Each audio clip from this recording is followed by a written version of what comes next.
বতৰৰ কোনো ভৰসা নাই। নমস্কাৰ সকলোকে। হৰাবাক খিৰাই কৈ যায় যে জীৱনটো কাৰোবাৰ ওপৰত ভৰসা কৰিবলৈ নহয়, জীৱনটো উদযাপন কৰিবলৈ।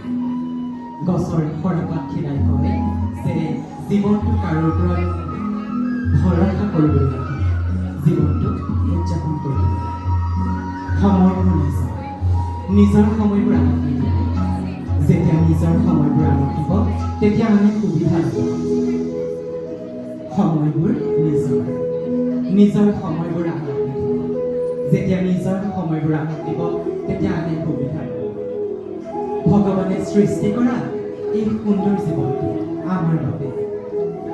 কেতিয়াবা প্ৰশ্ন হয়নে বাৰু আপোনালোকৰ, ভগৱানে বাৰু আমাক কি দিলে? ভগৱানে আপোনাক কি দিলে? আপোনাৰ সন্তান, আপোনাৰ পৰিয়াল, আপোনাৰ প্ৰিয়জন, এই যে এইবোৰ আপোনাক ভগৱানে দিয়া নাই। এইবোৰ আপুনি আৰু মই নিজে অৰ্জন কৰিলোঁ। ভগৱানে মাত্ৰ আপোনাক এই উপহাৰ হিচাপে দিলে। সেইবাবে কৈছোঁ ভগৱান কৃষ্ণৰ কথা, সময়বোৰ নিজৰ সময়বোৰ আমি দিব। কেতিয়াবা আপোনালোকে যেতিয়া কাৰোবাক এটা উপহাৰ দিয়ে, সেই উপহাৰটো যেতিয়া আমি খুব সুন্দৰকৈ ৰাখি থয় তেতিয়াহ'লে আমাৰ ভাল লাগে, নহয় জানো? আমাৰ মন যায় যে আমি আৰু এটা উপহাৰ তেওঁলোকক প্ৰদান কৰিম, যিটো ভগৱানে আপোনাকেই দিলে। সেইবাবে এই যে আমিতো, এই যে মইজনী, এই যে আপুনিজনী সদায় ধুনীয়াকৈ ৰাখিব লাগে, যাতে জীৱনটো আমি উদযাপন কৰিব পাৰোঁ। আপোনালোক সকলো মেকআপ আৰ্টিষ্ট আৰু সকলো সৌন্দৰ্য বিশেষজ্ঞ মোৰ অন্তৰৰ পৰা জনাইছোঁ বিনম্ৰ শ্ৰদ্ধা আৰু প্ৰণাম। কাৰণ ভগৱানৰ সৃষ্টিৰাজি এই যে আপোনালোকে সজাবলৈ আহিছে, কম ডাঙৰ কথা নহয়। ভগৱান সৃষ্টি কৰা এটা শৰীৰ আপুনি যদি সজাব পৰাটো কম ডাঙৰ কথা নে? ভাবকচোন। কাৰোবাক আপোনালোকে ধুনীয়া বা বেয়া বিচাৰ কৰিব পাৰিব জানো? সকলোৰে মুখবোৰ বেলেগ বেলেগ, সকলোৰে সৌন্দৰ্য বেলেগ বেলেগ, কাৰণ তাত ভগৱানৰ পৰশ আছে, এই হৃদয়ত ভগৱান আছে। আমি সকলোকে মৰম কৰিব লাগে। তাতোতকৈ কিন্তু আপোনালোক মহান, কাৰণ এই সৃষ্টিৰাজিক আপোনালোকে সজাবলৈ আহিছে। ধন্যবাদ সকলো সৌন্দৰ্য বিশেষজ্ঞ। মই শিৱসাগৰৰ পৰা ইতিহাসে গৰকা ৰূপহী পথাৰ আৰু জেৰেঙা পথাৰৰ সমন্বয়স্থল ৰংঘৰ আৰু ৰংঘৰৰ দাঁতি কাষৰীয়া মই জয়সাগৰীয়া। জেৰেঙা পথাৰৰ বোকা আৰু পানীলৈ আচলতে ডাঙৰ হৈছে। অকণমান সাজোন কাচোনেৰে আপোনালোকৰ আগলৈ ওলাই আহিলোঁ। মই বহুত বিশেষ ডাঙৰ মানুহ নহয়, বা কথাকেইটা সাজি পাৰি ক'ব জানিলেই মই বহুত বিশেষ মানুহ নহয়। আপোনালোকৰ নিচিনাই এজন, যিহেতু মই অসমীয়া বিভাগতে ডিব্ৰুগড় ইউনিভাৰ্চিটিৰ পৰা মাষ্টাৰ্ছ কৰিছোঁ। সেইকাৰণে অকণমান কথাকেইটা কবিত্ৰিক ভাষাৰে কৈছোঁ, সেইবুলি আপোনালোকে নাভাবিব। যিটো আজি গোটেই দিনটো আপোনালোকৰ লগত থাকিব, আপোনালোকৰ লগত পাৰ কৰিম, হাঁহিম, নাচিম। আৰু আপোনালোকৰ পৰা বুটলি লৈ যাম, এই দুলীয়াজনৰ পৰা বুটলি লৈ যাম শিৱসাগৰলৈ আৰু প্ৰচাৰ কৰিম অসমৰ বিভিন্ন জিলাত, যিহেতু আপোনালোকে মোক আজি মঞ্চখনলৈ উঠাই আনিছে। আৰু প্ৰথমতে মই ধন্যবাদ জনাব বিচাৰিছোঁ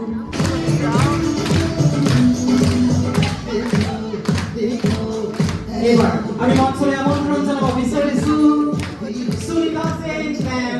তেখেতক মঞ্চলৈ আমন্ত্ৰণ জনাইছোঁ। তেখেত হৈছে আমাৰ অসমৰ তথাপিতো 34 year এক্সপিৰিয়েঞ্চ, আৰু তেওঁ বাহিৰতো তেওঁ নিজৰ নাম সুনাম আগবঢ়াইছে আৰু অসমক প্ৰতিনিধিত্ব কৰিছে। এই আমাৰ মঞ্চলৈ সুনিতা সেন, সকলো স্বাগতম।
ধন্যবাদ এয়া সকলোৱে যিহেতু মেকআপৰ সেমিনাৰখন দেখিছে এয়া হৈছে সুনিতা মেমৰ ফাইনেল লুক আৰু তেওঁ মেকআপ কৰি থকা ভিডিঅ'টো মই অলপ কৰিলোঁ তাৰ পাছতে এয়া হৈছে মেমৰ ফাইনেল লুক চাওকচোন ইমান ধুনীয়াকৈ মেকআপটো কৰিছে সঁচাকৈ আজি এই সেমিনাৰখন এটেণ্ড কৰি খুবেই ভাল লাগিল কাৰণ ইয়াত নতুন নতুন মানুহক লগ পালোঁ লগতে নতুন নতুন কথা শিকিব পালোঁ কাৰণ শিকাৰ যিহেতু শেষ নাই সেয়ে যিমান শিকিব পাৰোঁ সিমান আমাৰ কাৰণে নিজৰ কাৰণেই ভাল আগবাঢ়ি যোৱাত এই লাইনটোত সেয়ে আগলৈ নতুন নতুন কাম শিকি যাবলৈ চেষ্টা কৰিম যিহেতু সময় সুবিধা সব মিলিব লাগিব সেয়ে এয়া আজি মানস দা এণ্ট্ৰি কৰা এটা ভিডিঅ' চাওকচোন আপোনালোকে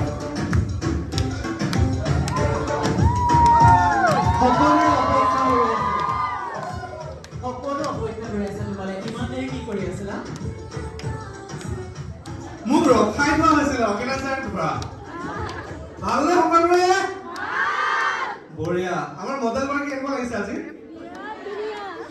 কস্তুৰীৰ পৰা আৰু আমি আগতে বহুত কাম কৰিছো আৰু ফাইনেলি আজি সেমিনাৰ কাৰণে এটা গুৱাহাটীৰ পৰা আমি লৈ আনিছো গতিকে সকলো এক্সাইটেড হয়নে বঢ়িয়া থ্যাংক ইউ সো মাচ ইমান সময় ধৰি বহি আছে খানা চানা খালে ভালকে খাইছে ওকে এটা টোপনিয়ালে নহ'ব আকৌ হ'ব ওকে থ্যাংক ইউ সিমি মোক ইনভাইট কৰাৰ কাৰণে ইয়াত আপোনালোকৰ মাজত সিমিৰ কাৰণে উপস্থিত আছো আৰু বাকী কথা পাতি থাকিম ফূৰ্তি কৰি থাকিম মেকআপ শিকি থাকিম নহয় জানো যিমান পাৰোঁ আমি পুৰা ডিপত গৈ শিকিব চেষ্টা কৰিম শিকাব চেষ্টা কৰিম ময়ো শিকি আছো শিকাৰ কেতিয়াও শেষ নাই যিমান পাৰোঁ যিমানখিনি জানো সকলোখিনি উদঙাই দিব চেষ্টা কৰিম গতিকে কিবা সুধিব লগা থাকিলে ডিৰেক্টলি সুধিলে হাতখন লাগিব সুধিলেই হ'ল হ'বনে অ'কে থেংক ইউ আপোনালোক সকলোৱে দেখিলেই নহয় ইমান ধুনীয়াকৈ যে মানস দাক ৱেলকাম কৰিছে বা প্ৰত্যেকগৰাকী মেকআপ আৰ্টিষ্টকে ইমান ধুনীয়াকৈ ৱেলকাম জনাইছে লগতে আমাৰো ভাল লাগিছে যে আজি এই অনুষ্ঠানটো ইমান ধুনীয়াকৈ আগবঢ়াই নিছে সকলো ইয়াত জড়িত হৈ থকা কৰ্মকৰ্তাসকলকো ধন্যবাদ দিছোঁ লগতে ডিব্ৰুগড় AMS ইউনিচেক্স চেলুনে এই ধুনীয়া অপৰচুনিটি আমাৰ সকলোৰে বাবে ৰখাৰ কাৰণে ধন্যবাদ দিছোঁ কাৰণ ইমান ধুনীয়া এটা সুযোগ আমি ইমান কম সময়ৰ ভিতৰতে বিচাৰি পালোঁ কাৰণ তেওঁ ইমান দূৰৰ পৰা আহিছে আমাক এখন সেমিনাৰ দিবলৈ সেইবাবে তেওঁকো ধন্যবাদ দিছোঁ আৰু আগলৈ চাই যাওকচোন ভিডিঅ'জবোৰ কেনেকুৱা লাগিছে কাৰণ এদিনৰ কাৰণে হ'লেও সময়বোৰ আমাৰ নিজৰ হাতত আছে যিহেতু আমি মন ফূৰ্তি দি এনজয় কৰাটো আমাৰ কৰ্তব্য নহয়নে বাৰু তেতিয়াহ'লে আহক কেনেদৰেনো আজি এই সেমিনাৰখন এটেণ্ড কৰিলে আগবঢ়াই নিলে চাব আপোনালোকে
দেখিলেই নহয় ইমান ধুনীয়াকৈ তেওঁ ইমান ফূৰ্তি মনেৰে যে কামবিলাক কৰি গৈ আছে বা আমাকো শিকাই আছে যে মেকআপবিলাক কেনেকৈ টিপছ আৰু টেকনিকবিলাক মানে কম সময়ৰ ভিতৰতে মেকআপ এটা কমপ্লিট কৰিব পাৰি বা এটা ধুনীয়া কম প্ৰডাক্ট দিও যে ছেটেল লুক এটা আনিব পাৰি আৰু তেওঁ প্ৰডাক্টছবিলাক খুব লাইটলি আৰু খুব কম প্ৰডাক্ট দি মেকআপটো কৰিছে যিহেতু মেকআপ এটা ফটোশ্বতকৈ বিশেষকৈ ৰিয়েলটো দেখিবলৈ বেছি ধুনীয়া হ'ব লাগে মেকআপৰ ক্ষেত্ৰত যিহেতু মেকআপটো আমি ওচৰৰ পৰা দেখোঁ কইনাগৰাকীক তো ওচৰৰ পৰা কইনাগৰাকীক ধুনীয়া দেখিলেহে আমি মানে ফটোজতো ধুনীয়া দেখিম সেই মেকআপৰ টিপছ টেকনিকবিলাক ইমান ধুনীয়াকৈ শিকাই থৈ গ'ল ন তেওঁক ধন্যবাদ দিছোঁ আৰু এয়া আজি মানস দাৰ এটা ফাইনেল লুক তেওঁ কৈছে যে চেষ্টা কৰি আছে আমিও এতিয়া চেষ্টা কৰি আছোঁ যিহেতু সেইকাৰণে শিকাৰো কোনো শেষ নাই সেয়ে আমিও আজি শিকিবলৈ আহিছোঁ তেওঁৰ পৰা কিবা এটা শিক্ষা ল'বলৈ আহিছোঁ সেয়ে আপোনালোককো দেখাওঁ বুলি ভাবিলোঁ আজি ভিডিঅ'টোৰ যোগেদি তেওঁ ফাইনেল লুকটো চাওকচোন